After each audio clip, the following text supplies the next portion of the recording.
Andréia, código 2718, Babá. Qual a sua idade? 38 anos. Seu estado civil? Estou juntada, né? Há uns 6 anos. Há uns 6 anos. Né? Você tem filhos? Tenho 3 filhos.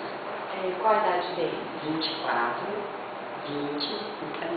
Certo. E o seu companheiro, ele trabalha com o quê? Ele é auxiliar de governança no Hospital Ouro Verde. Certo. Você mora no bairro? Parque Floresta. Campinas, né? Campinas. Você está aqui hoje se candidatando a uma vaga de babá. De babá. Certo? Você relata pra gente uma experiência na casa da sua xará, André, de verdade?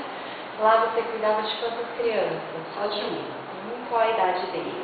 Hoje ele está com 6 anos. Quando você entrou? 2 anos. E como é que era a sua rotina na casa? A minha rotina, quando eu entrei lá, eu era empregada doméstica. Mas aí, como ela estudava e ela estava com dificuldade de arrumar babá, eu acabei ficando como babá também. Só que a prioridade dela era um menino. Então, às vezes, eu deixava o serviço para cuidar do menino. Você acumulava as duas funções, mas a prioridade era cuidar da criança. Isso. Você ficou mais ou menos quanto tempo na casa? Eu fiquei 3 anos. 3 anos. E qual foi o motivo da sua saída? Mudança de endereço, né? Ela mudou para mim, ficou muito longe, muitos horas de transporte para pagar, então para ela também ficou difícil. Certo. Você fuma? Não. Bebe? Não. Tem disponibilidade para dormir no trabalho? Não posso. Tem disponibilidade para início imediato? Tenho. Ok, obrigada.